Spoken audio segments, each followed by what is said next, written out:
পাকিস্তান ভারতের মধ্যে ১৯৬০ সালে স্বাক্ষরিত সিন্ধু পানি চুক্তির আওতায় ৩টি নদীর পানি প্রবাহ নিয়ন্ত্রিত হয়ে আসছিল।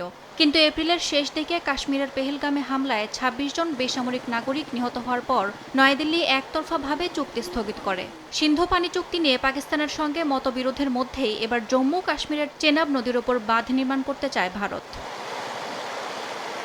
চেনাব নদীর ওপর নতুন গ্রিনফিল্ড বাঁধ নির্মাণে ৩,০০০ কোটি রুপি ঋণ নিতে চাইছে ভারত। ভারত সরকার চাইছে ২০২৭ সালের মধ্যে এ প্রকল্পের কাজ শেষ করতে। তবে এই বাঁধ নির্মাণ হলে বিপাকে পড়বে পাকিস্তান। বাঁধের কারণে দেশটিতে পানি প্রবাহ আরও কমে যেতে পারে বলে মনে করছেন অনেকে। মালয়েশিয়ার কুয়ালালামপুরে আসিয়ান সম্মেলনে আঞ্চলিক শান্তি ও সহাবস্থান বজায় রাখতে পাকিস্তান সব পক্ষকে ঐক্যবদ্ধ হওয়ার আহ্বান জানিয়েছে।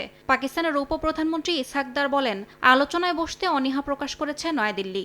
এদিকে জাতিসংঘের ২০২৬ পানি সম্মেলনের প্রস্তুতি সভায় পাকিস্তান আবার অভিযোগ করেছে, সিন্ধু পানি চুক্তি স্থগিত করে ভারত পানিকে রাজনৈতিক হাতিয়ার বানিয়েছে।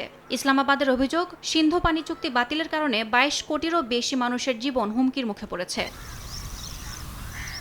বিশ্লেষকরা বলছেন, চুক্তি অনুযায়ী পশ্চিমাঞ্চলের নদীর পানিতে পাকিস্তানের হিস্সা আছে। একইভাবে জলবিদ্যুৎ উৎপাদনে ভারতেরও সীমিত অধিকার রয়েছে। সেই সুযোগেই সর্বোচ্চভাবে কাজে লাগাচ্ছে নয়াদিল্লি। পাকিস্তানের দাবি, পেহেলগামে হামলার পর ভারত পানি চুক্তি স্থগিত করে যে চাপ সৃষ্টি করতে চাইছে চেনাব প্রকল্প তারই অংশ। ইয়াসমিন অনন্যা, সময় সংবাদ।